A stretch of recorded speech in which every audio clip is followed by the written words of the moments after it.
je vais faire avec vous le TP qui s'intitule mesure de la fusion de l'eau, de l'énergie de la fusion de l'eau. Alors je vous présente un petit peu ce qu'on a ici.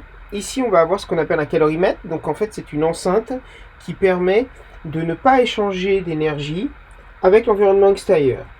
Donc j'ai mis 400 ml d'eau à l'intérieur, vous pouvez les voir ici. Hop, pardon.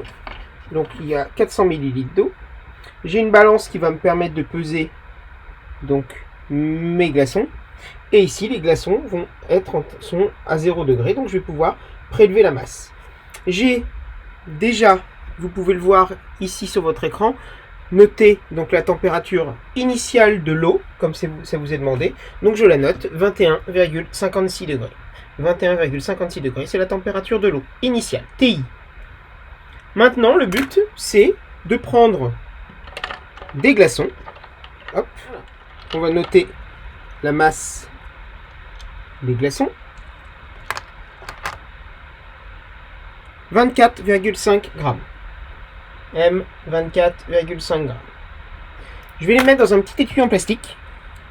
Que voici. Hop. Direct live. Hop. Tac. Tac. Tac. Et je vais bien le fermer hermétiquement.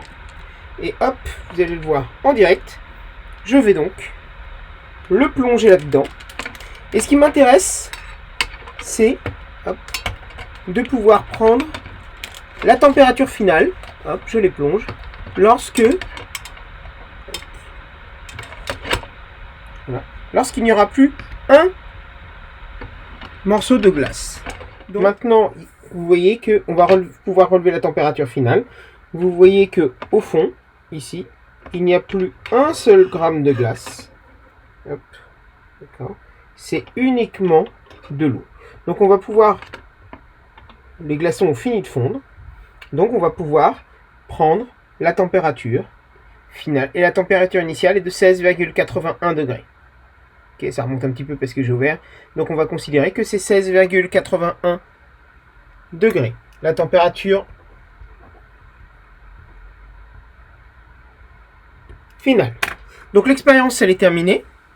Toute l'eau liquide, toute la glace, d'accord, a puisé de l'énergie pour fondre dans l'eau liquide. Et donc, maintenant, on va pouvoir calculer l'énergie transférée de l'une à l'autre. Nous allons pouvoir maintenant faire nos calculs et la théorie. Donc, c'est essentiellement donc, la partie 3. La partie 1, donc voilà, introduire quelques glaçons. Voilà, donc le volume d'eau, c'était 400 ml. Voilà, ça, volume d'eau. Voilà. Ensuite, passer un thermomètre, ça c'était bon. Température initiale, donc θi, je vous la remets. On avait 21,56 degrés. Voilà. Là, ici, on vous demandait donc la masse M1 des glaçons initiales, c'était 24,5 degrés. Et la température finale, donc on a dit que c'était 16,81 degrés. Voilà donc les données de mon expérience. Okay. Donc, ici, notez la masse M2. Entre M1 et M2, d'accord, la masse de l'étui n'a pas bougé, c'est la même, puisque lors d'un changement d'état, la masse ne change pas. C'est pour ça qu'on a enfermé les glaçons dans un petit cellophane transparent pour que ce soit bien isolé, et la masse ne change pas, bien évidemment. Alors, quel est le rôle du vase ici, calorimètre?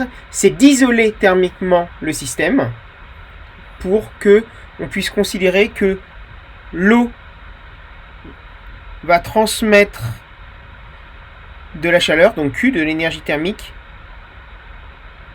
à la glace. Ça veut dire que l'eau, elle, sa variation d'énergie est négative, alors que celle de la glace, d'accord, est négative, on va le mettre comme ça, alors que celle de la glace, elle est positive. Okay. Donc l'eau perd de l'énergie et le transmet entièrement à la glace. Ça sert à ça, le calorimètre, c'est pour que toute l'énergie de l'eau aille à la glace. et isolé donc thermiquement du système extérieur. Quel système apporte à la glace, donc dans l'étui, l'énergie nécessaire à sa fusion? Donc c'est l'eau, bien évidemment, qu'on a mis dedans. Dans la glace, les molécules d'eau sont parfaitement organisées à l'échelle microscopique. Lors de la fusion qu'a permis l'énergie apportée à la glace, ça a permis de désorganiser un petit peu donc les molécules d'eau qui sont bien ordonnées dans la glace, et donc de les agiter un tout petit peu plus, voilà, et donc de leur apporter de l'énergie, et donc on est passé de la glace, de l'état solide à l'état liquide, en brisant quelques liaisons, quelques interactions plutôt entre les différentes molécules. Alors maintenant on va passer au calcul. Donc on vous dit, pour élever la température de 1 g d'eau liquide de 1 degré, l'énergie nécessaire est de 4,18 joules. Donc petit a, en déduire l'énergie reçue. Alors c'est cette formule là. Donc 4,18.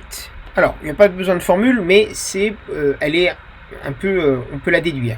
Ça c'est pour élever 4,18 joules, c'est pour élever 1 g de 1 degré. Bah, si je multiplie par la masse, bah, ça veut dire que je peux élever toute ma masse de 1 degré. Et si je multiplie par ma variation de température, donc par le nombre de degrés d'écart, bah, j'ai l'énergie reçue. D'accord. En tout cas, ici, pour l'instant, j'ai l'énergie perdue par l'eau.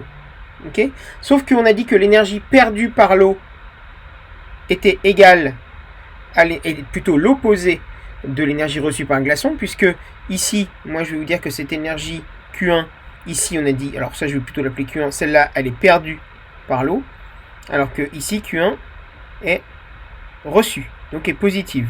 Elle est comptée positive pour l'eau, et donc négativement pour l'eau. Donc E, en fait, ici c'est Q1. Donc je peux le calculer, 4,18 fois notre masse. Alors ici, c'est la masse d'eau au départ. J'avais mis 400 ml, donc 400 ml, ça fait 400 grammes d'eau. Multiplié par donc θF 16,81 moins 21,56. Donc on va faire le calcul ensemble directement. Voilà. Donc ça fait 4,18 fois 400 fois, entre parenthèses, 16,81 moins 21,56. J'obtiens quelque chose de négatif, et j'obtiens donc, avec 3 chiffres significatifs, moins 7,94 10 puissance 3 joules. Donc ça, c'est l'énergie, d'accord, perdue par l'eau. Alors, plutôt que Q1, parce que je vais vous embrouiller, voilà. Ça, je vais dire que c'est l'énergie perdue par l'eau. D'accord, donc c'est ça. C'est ce Q1 là.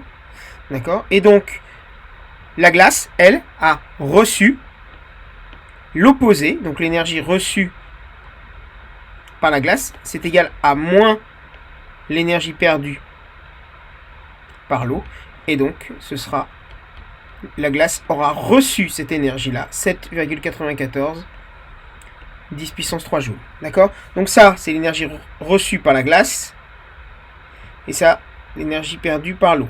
Elles sont opposées l'une de l'autre, encore une fois, puisque l'une la reçoit, comptée positivement, l'autre est la perd, donc est comptée négativement. D'accord. Donc on peut la noter E reçu, delta E, Q1, c'est pareil. D'accord. Q, c'est de la chaleur, c'est une variation de l'énergie thermique.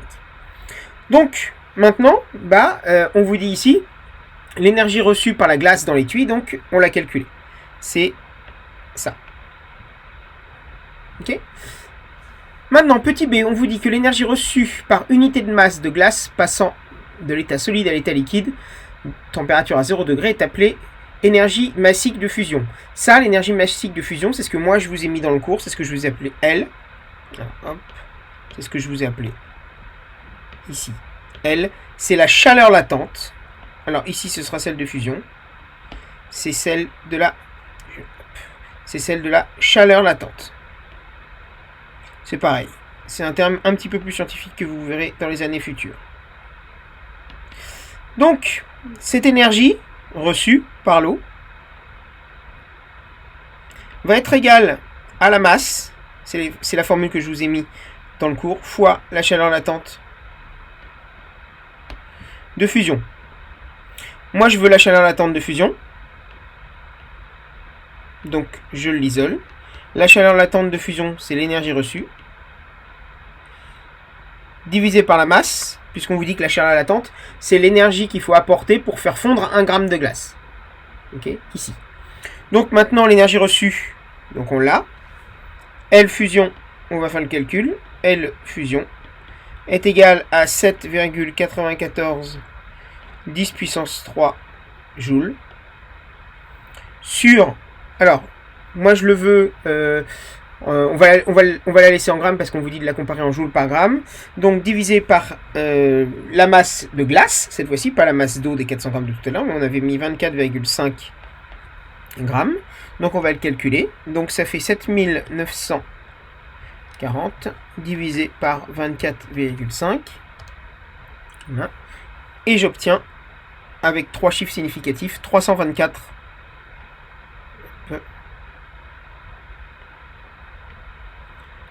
Expérimentalement, 324 joules par gramme. D'où la question C. On vous demande de comparer et de faire ce qu'on appelle un écart relatif. Un écart relatif, c'est donc l'écart entre votre valeur théorique et votre valeur expérimentale. Je vous donne la formule, ça se note R, le petit écart relatif. C'est valeur expérimentale au numérateur, moins valeur théorique. On l'avait déjà fait une fois. Avec la valeur absolue au numérateur, parce que, pourquoi la valeur absolue? Notre écart relatif doit être positif et on ne sait pas d'avance entre valeur expérimentale et valeur théorique, laquelle sera positive. Divisé par valeur théorique, le tout fois 100. Donc on va le calculer. Valeur expérimentale, c'est 324, moins ce qu'on vous donne dans les bases en théorie, 334, sur 334. Donc, ça fait 10 en valeur absolue là-haut, 10 divisé par 334, le tout fois 100, pardon, pour l'avoir en pourcentage, et ça nous donne 3% d'écart, 2,99, avec 3 chiffres significatifs. Donc, on a un résultat qui est plutôt excellent. Ok ? Interpréter le résultat en faisant la liste des sources d'erreur. Alors, des sources d'erreur, il y en a plein. Bien évidemment, je l'ai fait chez moi. Il y a la masse de glace, l'isolation, est-ce que le calorimètre est parfaitement isolé? Il y a plein de facteurs qui font que c'est pas parfait. Donc l'imprécision de la mesure de la balance, le volume d'eau pesé, est-ce que j'ai bien pris l'eau à 0 degré, voilà, tout ça, donc les masses, les volumes, les températures, tout ça, il y a une incertitude de mesure qui fait que on n'a pas parfaitement la valeur théorique. Mais là, je peux vous dire qu'on a une très très bonne valeur, 2,99% d'écart, c'est plutôt pas mal du tout. Voilà, donc je voulais quand même, c'est le TP que vous deviez faire en classe, mais j'espère que vous avez pu voir un petit peu comment ça se passait quand même. Merci à tous.